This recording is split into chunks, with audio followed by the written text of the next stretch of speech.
Hey yo, good day everyone. Welcome to another video dito sa Man Cannot Ride. Ito yung topic natin for this video. So, I got this online from TikTok. This is the Geely or Geely, kung paano nyo man banggitin yan. This is the Geely or Geely Carena. Bakit ko to binili? And anong masasabi ko ngayon sa kanya? First ride namin kasi to, nagamit ko siya. That's Octavia right there. So, yan, tapos na magkape. This is a single visor, full face helmet. This is my this is my third helmet. Yung nauna ko is Spider Recon 2 na talagang dapat nang mag-retire. And then yung main helmet ko is the LS2 Vector 2 Carbon. Yun yung ginagamit naman ni Octavia for long rides. Naisip ko na bumili ng helmet na pangbiglaan, alam mo yung pangmalapitan lang, pagtatambay lang ako dito, pag-iikot lang. Single visor, yun yung isa sa nagustuhan ko sa kanya kasi ayaw ko nung meron pang sun visor na nagpapabigat sa helmet at nagpababalky. Now, ang kagandahan dito sa single visor na to is sabi nila, ito daw yung Revo lens. So the Revo lens gives you a slight tint. Kumbaga meron na siyang tint. Nasubukan ko kanina on the way here sa BGC, on the way here medyo maaraw kanina.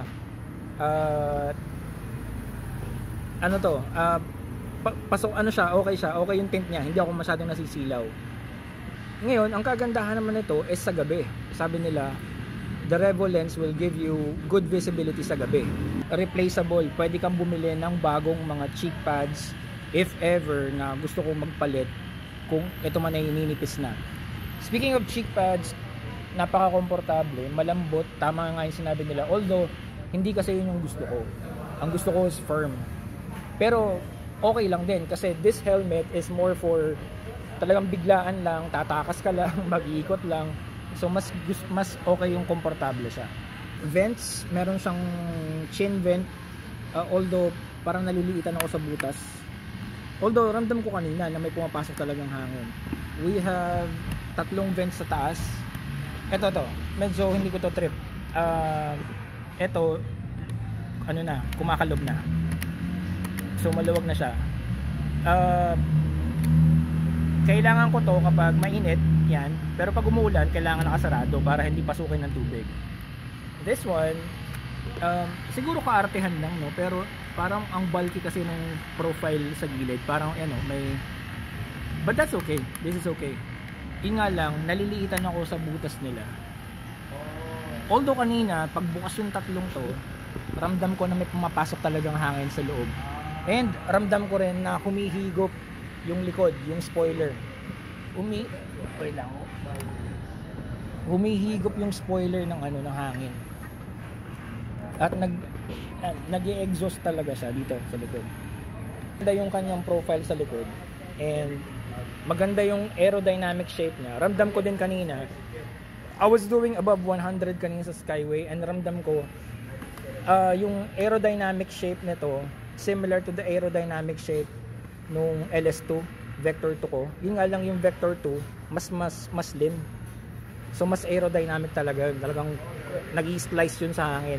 Ito, medyo may wind drag pa kasi medyo malapad pero yung teardrop shape dito sa dulo, ang ganda kasi ng flow kanina ng hangin. So kahit I'm doing above 100, lumilingon-lingon ako, hindi ako nahihirapan yung leeg ko. And then one more thing is magaan to. I'm not familiar with the specs ng kanyang weight, pero ramdam ko magaan siya. Magaan to, mas magaan siya dun sa Spider ko. Tapos hindi naman siya kasing gaanong LS2 kasi yung LS2 ko carbon yun eh. So pero magaan to for its weight. Yun nga yung sasabi ko kanina, nakatulong na single visor lang to. Wala ka ng additional mechanism, wala ka ng mga kung ano-anong mga switches dito. So napakasimple niya.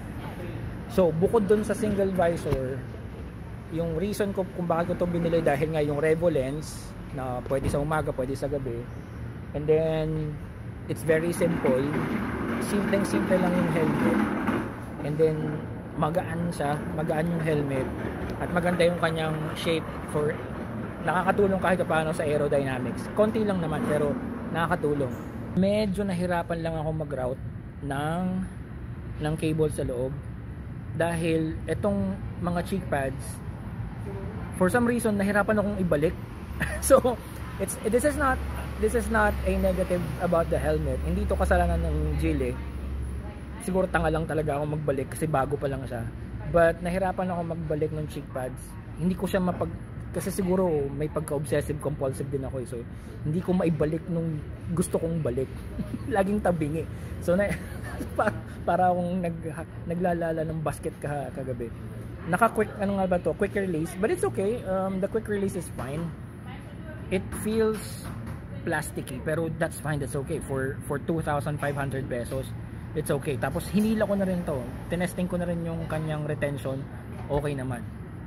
And then maganda yung build quality niya. Wala kang makikitang parang tinipid or binasta na yung gawa. Maganda yung mga stitches. So kahit paano this helmet sulit na siya in terms of being presentable kasi kita nyo naman, hindi siya magpapahuli in terms of itsura, in terms of forma. Pero hindi mahalaga sa akin yung forma eh. Hindi mahalaga sa akin ang itsura.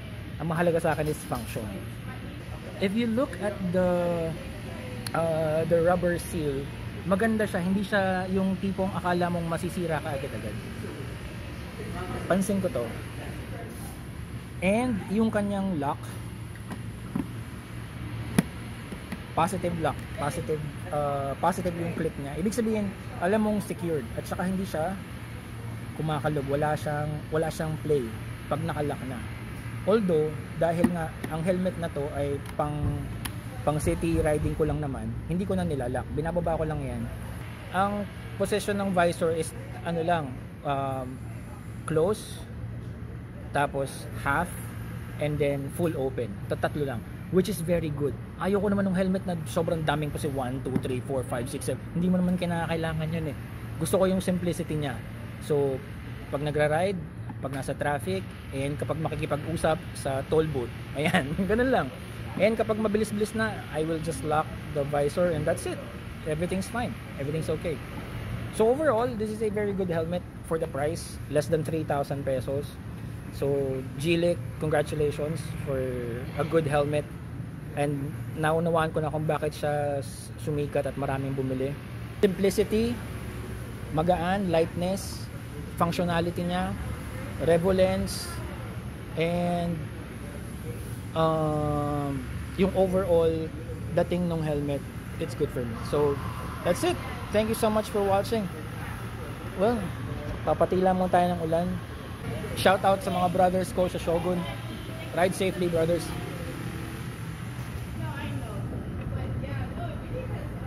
Mag second round tayo ng kape.